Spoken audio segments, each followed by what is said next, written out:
Welcome back to this financial freedom workshop. So today we're going to pick up where we left off. I want to talk about this idea of self-worth and self-sabotage and how they're actually two sides of the same coin, okay? And we're going to relanguage the idea of self-sabotage and create a new paradigm around it, okay? The self-sabotage. And so we need to talk about that because they are two sides of the same coin, and we need to, like I said, re-language our understanding of self-sabotage, because the issue with self-sabotage is, one, it's a judgment. Now, I don't mean to imply that there isn't a real phenomenon, okay? That's not what I'm saying. But it is judgmental. Like there's this story, okay? So as an example, I had an experience with, in the early days with my YouTube astrology business. Now I can look back on it, it's kind of funny, but at the time I was like, oh my God. Here's what happened was that I was building my channel, and I was kind of a little bit going viral, not like huge viral, but pretty significant. And it was really taking off, and I was really excited about that. But then a couple of things happened. One was that I started to get haters and trolls, and that is part of it. You know, it's like, it's just par for the course when it comes to this kind of thing. And it is an actual indicator of success on YouTube. And so, but it was kind of hard to deal with, and I saw myself back off. And so instead of going with that energy and continuing to move forward, I backed off and I tamped it down. And so it took a lot longer to reach the point that I'm at now. I worked on it for 2 years. Now, part of it was that I was also working on a Master of Fine Arts degree, and I saw that as my path, that YouTube was just, you know, like, I don't know what like a side hustle, I guess is what they call it. You know, that's the way I saw it. And I didn't see it as my ultimate career at the time. And so, so there was that in the mix too. But still, I lost that momentum because I let the trolls and haters get to me. And so that could be called self-sabotage. And then another example was that my mother I had been doing astrology readings for, let's see, up to, at that point, that would have been over 10 years. I had been doing professional astrology and tarot readings. And so she suggested that I, you know, mention on my channel that I do astrology readings, and maybe I'll get some clients. And so I felt insecure because I only had 1,000 subscribers at that time, and I thought, well, I don't think, you know, I think they're only interested in watching the free videos. They're not gonna hire me. So I was reluctant. But finally, for the hell of it, I thought, what the hell, you know, I'm just gonna say it. Okay, if you're interested in ordering a reading, please click on the link below.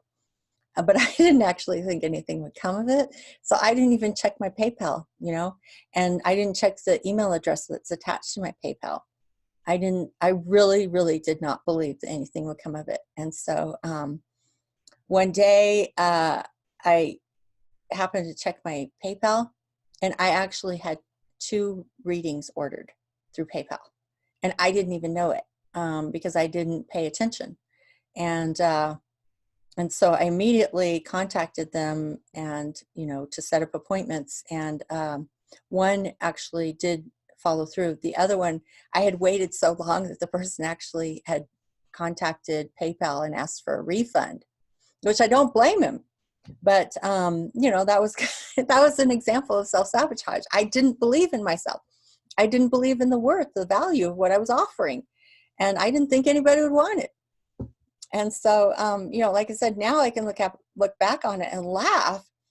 But at the time, it was pretty disappointing. It's like, oh no, I finally got 2 customers, and now I lost one because I didn't pay attention, because I didn't believe in it. So that was 2 years ago. And so here I am today. And actually, that might have been a year ago. I don't remember when exactly I started offering readings, but you get the point. So I want to talk about this idea of these two sides of the coin, the self-worth issues and the self-sabotage issues, because I really think we need a new language to understand self-sabotage and to have a better way of relating to it. So in the first video, I was talking about the one who runs the show, and that's your shadow. Your shadow is also your power. It's your disowned power, okay? It's all the things you're afraid of. We push those, all the things we're ashamed of, we push those into the shadow. Well, if it's your power, why are you doing that? Why are you pushing all that into the shadow? Why are you disowning it? Well, I'll tell you why, okay? It's because we live in a domination culture, and we have a domination language. We have a domination paradigm. Why? I'll tell you why. Because it's a lot easier to control people when you dominate them than when you let them kind of run free and do what they naturally want to do. It's easier to control people when you dominate them as opposed to letting them have their power, you know? And we're seeing that on a macro scale. It exists on the micro scale and it exists on the macro scale. And so, so that's why we disown our power, is because we're taught from a very young age. You know, I don't know exactly when it starts, but it may start with our parents. It may start when we get into kindergarten. But at some point, we discover that you better behave, because if you don't, boy, is it going to be bad news. It just popped, a memory popped into my mind when I was in first grade, and I was in art class, and we were making a collage, and we had the sticky paste, you know, and you put your fingers in and you get some glue to stick on the pictures on your cardboard. And I noticed like how shiny it was. And I just thought, oh, it's so shiny. I want to get the shininess all over, you know, so it'll be all shiny and glossy on the top of my picture. And so I was taking the paste and I was like smoothing it around, you know, and over all the pictures and just making it real shiny. And having the best time, you know, really going for it with my creativity. And here's what happened. When the art teacher saw what I was doing, she yanked me out of my chair and dragged me to the front of the room and spanked me. That was back in the day where you can actually do that, okay? And boy, was that shaming. The shame of that was way worse than, you know, a spank on the bottom. And boy, did I learn my lesson. And the sad thing is that very same day, I must have been having a bad day. When I was in music class, I got into a little tussle with someone in line. I don't remember the circumstances. I don't remember if we were playing or if we were, you know, having a little argument. I don't remember what it was. But the tussle caused me to fall against a rack of those keyboard pianos, you know. They were all stacked up next to each other in a line, like dominoes.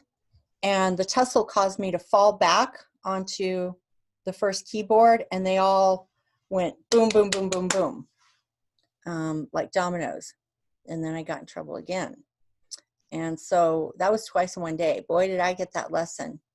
You would better behave, because if you don't behave, the shame that you will experience from that is horrific. Nobody wants to go through that kind of shame. And so,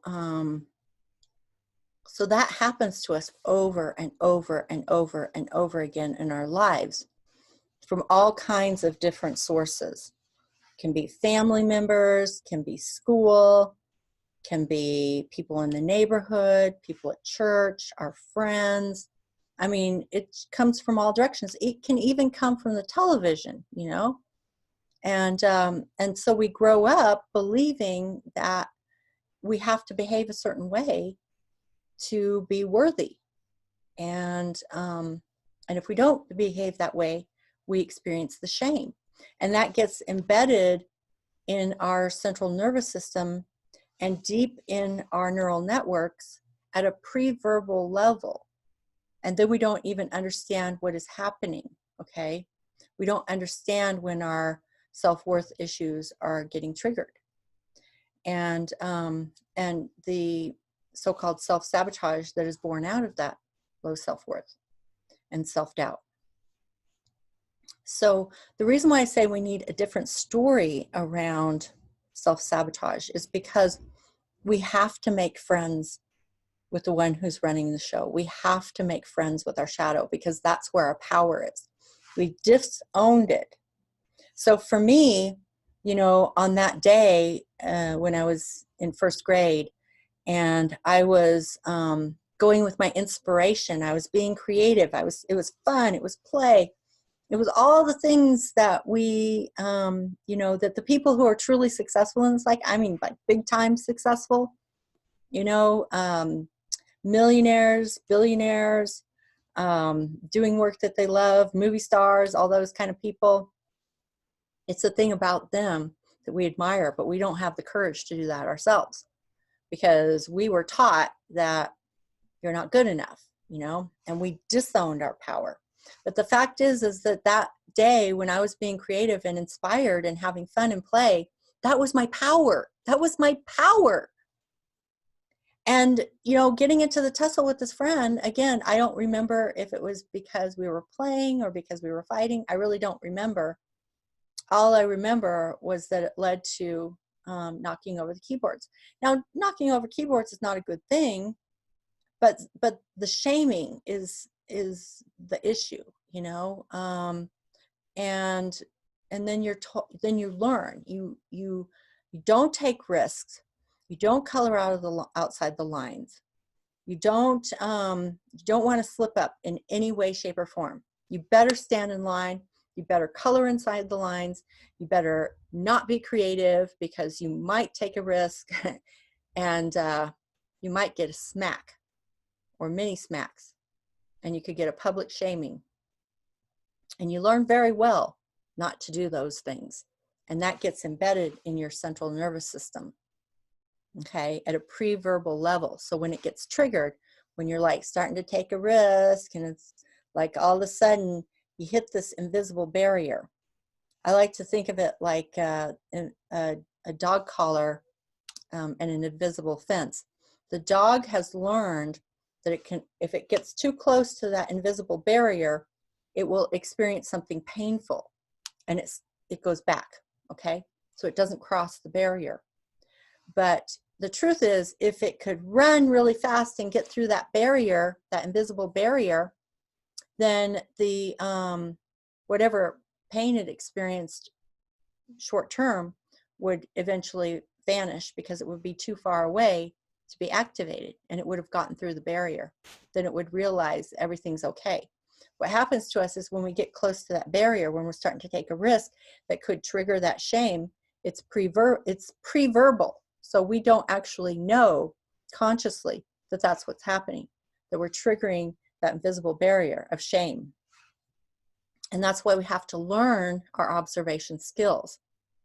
The journaling and observation is absolutely essential to this, okay? You have to be able to track when these feelings are coming up.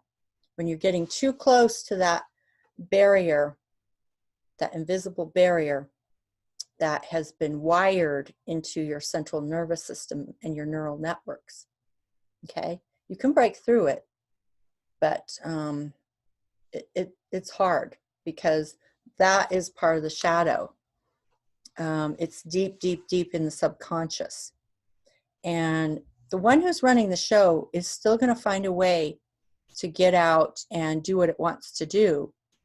But we continue to repress our power into the shadow because the taking risks is part of our power. The creativity is part of the power.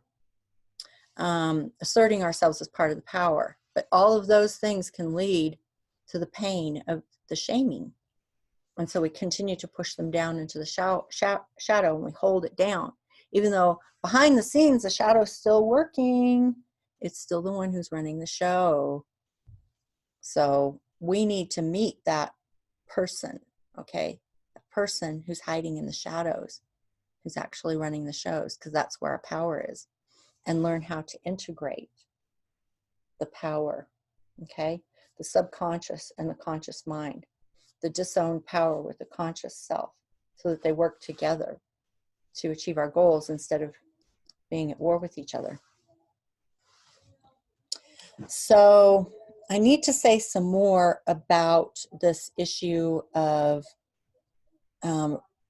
like relanguaging the idea of self-sabotage. So while I am acknowledging that the concept of self-sabotage is real, I gave you some, examples from my own experience. But the reason why we have to relanguage around that and get a new paradigm around self-sabotage is because of the fact that it's a judgment. It's pushing the power back down into the shadow. And so if you could understand that the shadow, the one who's running the show, where your disowned power is trying to speak to you, is trying to tell you what it needs and wants. And you're like, that parent or like that teacher that is like, no, that's not good behavior. And you got to stop trying to cross that barrier. You got to stop showing your creativity. You got to stop showing your power. You got to stop shining your light. You got to stop coloring outside the lines. And so the two come to head with each other, and they're in a war, tug of war. Can't get anywhere, okay? There's resistance. So what I'm suggesting is that if you could form a relationship with the shadow, with this person inside you who's actually your power, okay, who is trying to communicate with you to help you be authentic, if we can actually listen to that, we can begin to reintegrate our power. So I think what we need are some actual examples of self-sabotage so that we can talk about how to rework our relationship with that, become less self-judgmental, and instead listening to what's going on deep inside instead of judging, because that's what the parent did, that's what the school did, that's what the teacher did, or a boss, or anyone else who shamed us throughout the course of our lives, who judged us throughout the course of our lives, said we weren't good enough. We've internalized that, okay? We've internalized that parent, we've internalized that teacher. And so when the true self, the power, starts to come up and do what it wants to do, that other part says, nope, can't do that. Get back down there. Get back down there and hide in the shadows. Get that power back into the shadows. And then the two are at war with each other. And it's hard to understand because the conscious mind says, yes, I want this. Why am I creating this internal battle? And there is a reason for it. So, so this is one of the things we're going to be talking about as we move forward. But I think what we need are some actual examples. So I'm going to be requesting of all of you that if you have a willingness to share an actual example, and then I will work with that in a video anonymously. So we'll just work with the subject matter so that you can find out how I would work with that material, but it'll be anonymous. So if you're willing to do that, then I would really appreciate it, and I will look forward to communicating with you all through email. So until next time, take care, and we will keep talking about how we can empower ourselves. Talk to you later. Bye-bye.